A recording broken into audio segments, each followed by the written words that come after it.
Washington अमेरिकेची अंतराळ संशोधन संस्था नासा चंद्रावर चालणारी कार बनवणार आहे। अतिशय प्रतिकूल हवामान आणि परिस्थितीमध्येही ही कार आपली कामं व्यवस्थितपणे करू शकणार असल्याची माहिती आहे। ल्युनार टेरेस व्हेइकल अर्थात LTV असं या कारला नाव देण्यात आलंय। अमेरिकेने आता पुन्हा चंद्र मोहीम हाती घेतलेली आहे। त्यासाठी उपकरणांची नासाकडून निर्मिती केली जाणार आहे।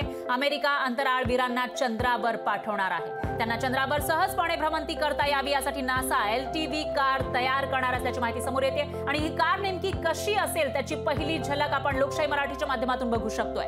चंद्र जिथली पृष्ठभूमी अतिशय खडकाळ असल्याचं म्हटलं जातं आणि त्या ठिकाणावर चालणारी कार जे अंतराळवीर आहेत त्यांना भ्रमण करता यावं या कारमध्ये बसून चंद्रावर, त्यासाठी नासा ही कार बनवणार आहे।